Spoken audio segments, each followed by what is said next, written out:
Hey guys, Gerald Richardson here. Thanks for checking out this video and my channel.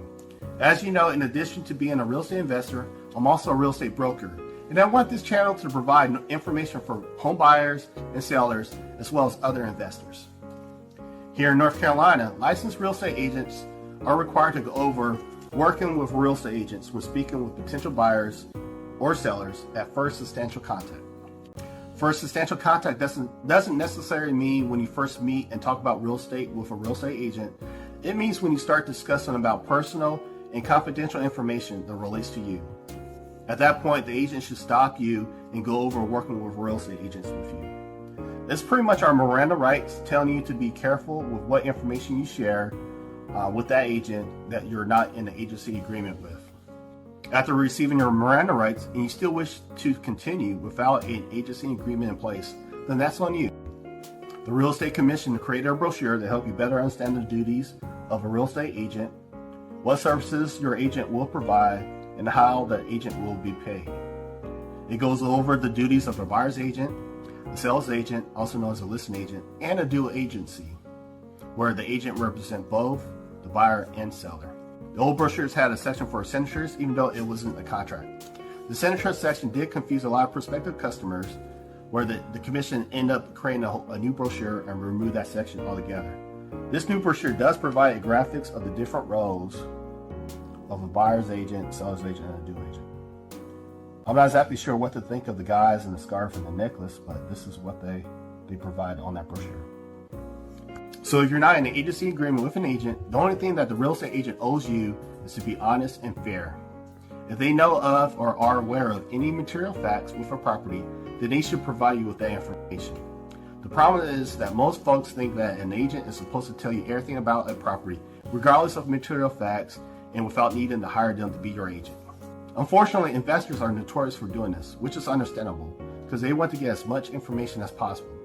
They may ask an agent about the seller's motivation or how much a buyer is willing to pay for a house, even though the agent doesn't work for them. They may ask for confidential or personal information of a buyer or seller, despite not having an agency agreement in place. The opposite also does happen, where even after receiving their Miranda rights, they share personal information. The agent is actually obligated to share your information with the buyer or seller that has hired them. Once you do hire and enter in an agreement with a real estate agent, they will work for you, promoting your best interests, be loyal to you, and follow your lawful instructions. Additionally, all personal information you share with a real estate agent under an agreement is held confidentially. Another common mistake that buyers or investors make who are looking to submit an offer without a buyer's agent is that they think that their offer will go on top of the stack if they request a listing agent to represent them as a dual agent, thinking that it's to their advantage to have the agent get both sides of the commission. To a listing agent, the commission from the seller is already committed, and it shouldn't factor in the offers. The listing agent is required to present all offers received, and again, agents are supposed to promote the best interests of their clients. So to the seller, they are evaluating their offers based on what's best for them. Usually it's the one that provides them with the best net amount. So buyers and investors are probably better off hiring their own agent to represent them versus getting the listing agent to serve as a dual agent. Dual agency is when the real estate agent is represent both the buyer and seller in the transaction.